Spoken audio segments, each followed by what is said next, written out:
Hello guys! So, sa unang video, ang pinakita ko mga halaman is yung nasa harap ng registrar and ng clinic. And ngayon naman, ang ipapakita ko naman is itong nasa library and yung papunta sa cafeteria.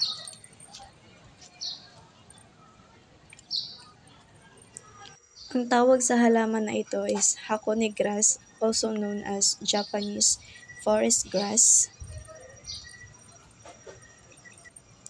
Next is devil's backbone,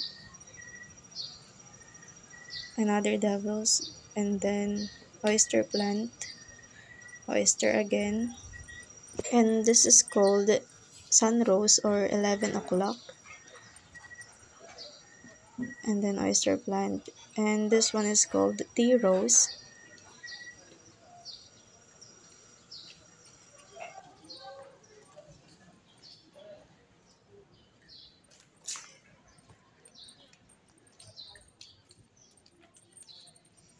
This one is called the Madagascar periwinkle, color white, and another oyster, and then devils, and this one is called copper leaf.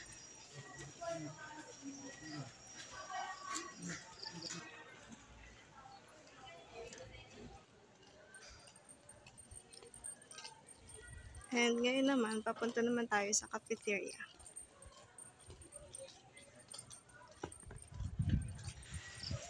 Buddhist vine,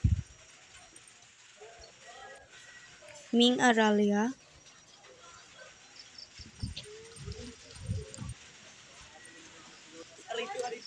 and Philippine tea tree, and red leaf.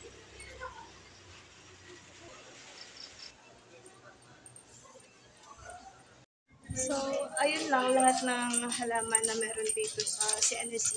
Meron pa sa dulo pero ang init kasi kaya hindi ko na in-include.